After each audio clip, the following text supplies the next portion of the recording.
The night air over a quiet neighborhood in San Antonio, Texas, trembled with danger. A loyal old German shepherd named Max threw himself between his frail owner and a group of men in black jackets.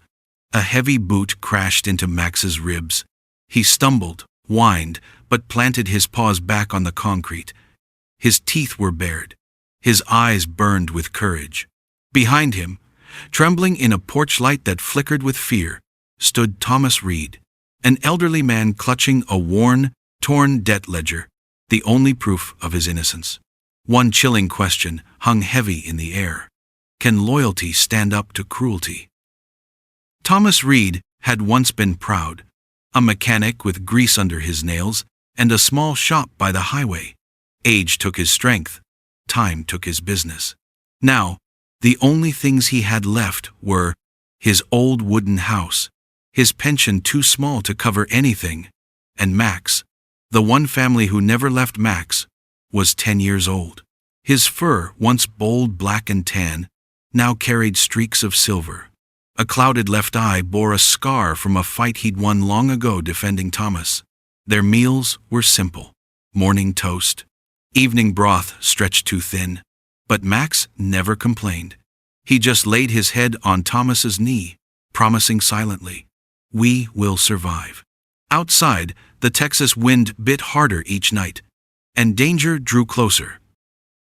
The men who came every week were not collectors. They were thugs hired to steal Thomas's home and turn it into a bar. One night, after they left with threats carved into their voices, Max stood still. He stared up, not at Thomas, not at the food bowl. He stared at a tiny security camera Thomas had installed 2 days before. Max barked once, then again, then a third time. His gaze locked onto the camera lens as if pleading, "Someone, watch." Later that evening, he sat at the edge of the yard, looking toward the road, toward the sound of roaring engines. The question was clear. Would anyone listen to a dog's call for help? A short ride away, a biker crew refueled at a roadside station.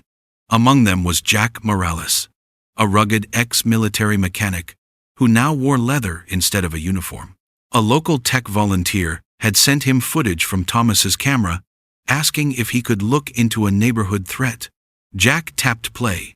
Max, alone against 3 violent men. A debt ledger yanked away. Thomas shoved into a wall. Jack's fist tightened on the phone. Yet when he drove over to check in, Thomas whispered, "Please, don't risk trouble because of me." Max limped toward Jack, one eye cloudy, ribs showing, tail still wagging in faith. He placed a paw on Jack's boot, a simple, silent message, "Help us." Jack opened the debt ledger. Important pages ripped out, signature forged, numbers inflated. A setup, a trap to steal property. Jack asked to see the title deed. Expired. Missing authentication. Everything pointed to a mastermind. A local crime ring controlling property scams. Suddenly, headlights swept across the house. Engines growled. Laughing voices grew louder. "They came earlier than they said," Thomas whispered. Max stood and barked, posture straight despite the pain. His tail stiff, his stance protective. The villains had returned. The porch light buzzed. Bang! The door flew open. A thug charged. Jack intercepted. A punch. A crash. Another man swung a metal baton.